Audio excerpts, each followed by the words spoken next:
Okay guys, we are on page 143 in your Reveal Math module, volume 1 book. So make sure that you pull the one that has your name on it that you should have put on there already, and make sure that you're pulling volume 1. This textbook series does have 2 different volumes, but we are working in volume 1. Now, we do not go in the exact order that this textbook goes in because we feel like we need to review some of these things that you did in 5th grade, but we just want to review them at the very beginning of the year and get those refreshed in your memory. So on page 143, we're going to be adding multi-digit decimals. You should have already watched an example video on that. Okay, and the first thing that it does is you notice that it gave it to us horizontally, but just like in the examples, we stacked them on top of each other vertically.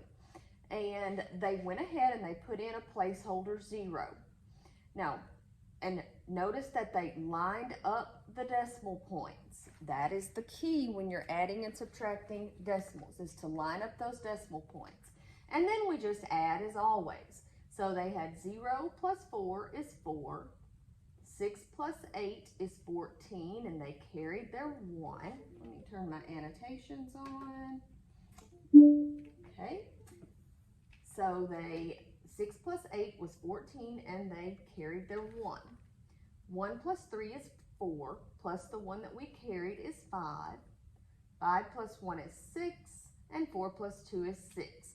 So your final answer is 66.544. And if I said that mathematically correct, it would be 66 and 544 thousandths, because we have tenths, hundredths, thousandths place. Okay, next page. On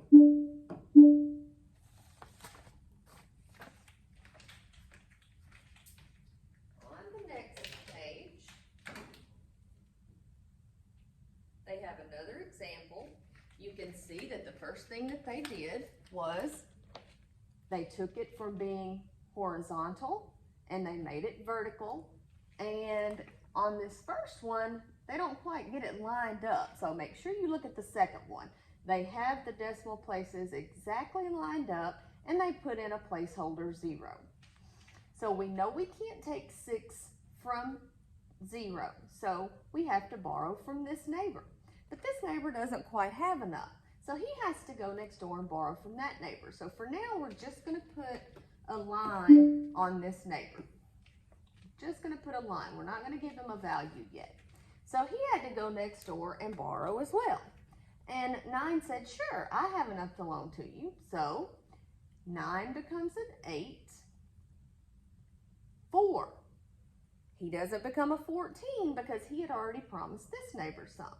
So he only gets to be a 13.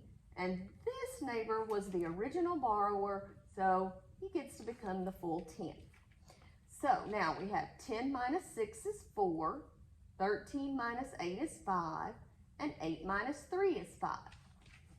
Now, when we get over here, again, we can't take 5 from 2, so we have to borrow from the neighbor. The neighbor says, sure.